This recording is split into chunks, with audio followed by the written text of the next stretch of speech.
గత ప్రభుత్వ హయాంలో వైసీపీ నాయకుల దురాగతాలు భూ కబ్జాలపై ఫిర్యాదులు చేసేందుకు మంగళగిరిలోని ఎన్టీఆర్ భవన్కు బాధితులు పోటెత్తారు. ముఖ్యమంత్రి చంద్రబాబు, మంత్రి నారా లోకేష్ శుక్రవారం నిర్వహించిన ప్రజా దర్బార్ కార్యక్రమం వైసీపీ బాధితులతో నిండిపోయింది. పొలిట్ బ్యూరో సమావేశానికి ముందు సీఎం చంద్రబాబు నేరుగా వినతులు స్వీకరించగా ముగిశాక మంత్రి లోకేష్ గంటకు పైగా అందరి వద్ద ఓపిగ్గా వినతులు తీసుకున్నారు. వినతులు ఇవ్వడానికి వచ్చిన దివ్యాంగుల వద్దకు స్వయంగా వెళ్లి ఒక్కొక్కరి సమస్యలు నేరుగా విన్నారు. కొందరు దివ్యాంగులకు వెంటనే ఆర్థిక సాయం అందించారు. మిగతా వారి అర్జీలను తక్షణమే పరిష్కరించాలని అధికారులను ఆదేశించారు. దీర్ఘకాలిక అనారోగ్యంతో బాధపడుతున్న వారికి సాయం అందించాలని సూచించారు.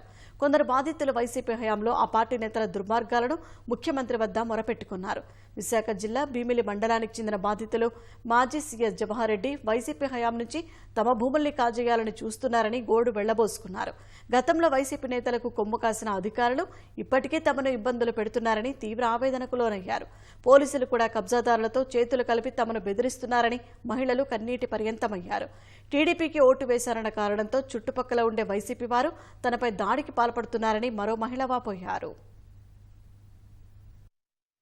ఇది చూడండి, ఇది నిన్న ఒక విఎంఆర్డీఓ ఎంఆర్ఓ ఒక స్థానిక పొజిషన్లో ఉండి ఆన్ పొజిషన్లో రైతులందరూ ఉన్నప్పుడు కూడా ఇలాంటి వ్యవహారం జరిగితే అతను ఎంఆర్ఓ అని నేను ప్రశ్నిస్తున్నానండి. నిజంగా ఎంఆర్ఓ అయితే ఈ యొక్క ప్రజలను ఎలాగే తొందుతారండి? ఈ యొక్క వీడియో కాదండి, నా దగ్గర నిన్న ఈ యొక్క గ్రామ ప్రజల్ని ఎలాగైతే తన్నారో 4-5 వీడియోలు నేను ఈరోజు ప్రభుత్వం వారికి చూపించడానికి రెడీగా ఉన్నానండి.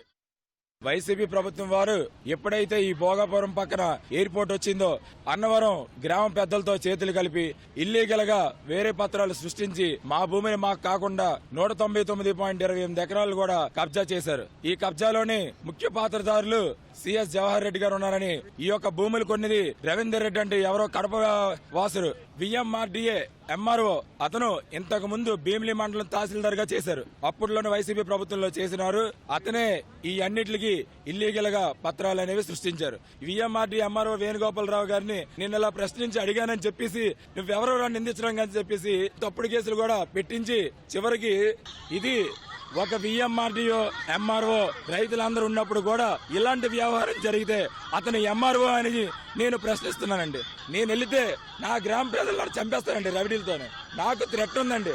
మా ఊర్లో 4 గ్రామ పెద్దలు ఆ వైసీపీ ప్రభుత్వంలో సిఎస్ జవహర్ రెడ్డి గారు ఆధీనంలో వీళ్ళు ఉండేవారు సార్.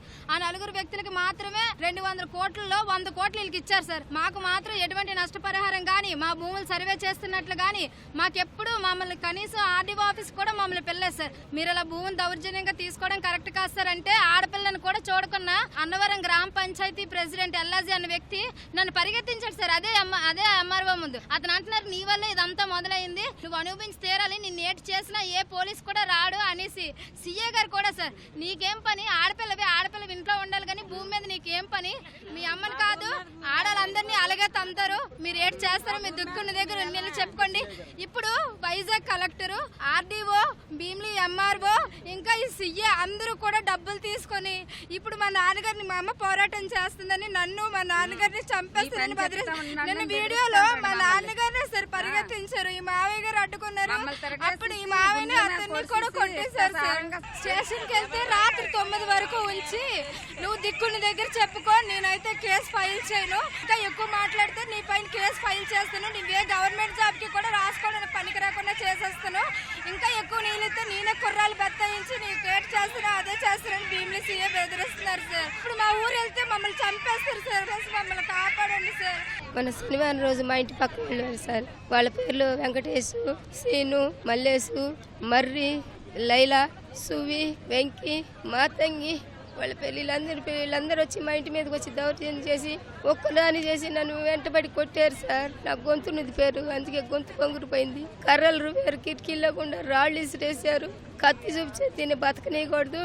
మా జగనన్న నోడిచ్చి చంద్రబాబు నాయుడు గెలిచాడు, పవన్ కళ్యాణ్ గెలిచారు, లోకేష్ గెలిచాడు, వీళ్ళందరూ వాడగొట్టారు. దీన్ని వాళ్ళ ఆఫీస్కి వెళ్తుంది, దీన్ని బ్రతకనీయకూడదని ఇంటి చుట్టూ 1 గంట నుంచి 2 గంటల వరకు మా ఇంటి చుట్టూ తిరిగారు సార్. నాకు భయం వేసి తలుపేసుకుని దాక్కున్నాను ఇంట్లోకి. దయచేసి చంద్రబాబు నాయుడు గారి మీడియా చూడాలి, నాకు న్యాయం చేపియాలి, నాకు ఎవరు లేరు సార్.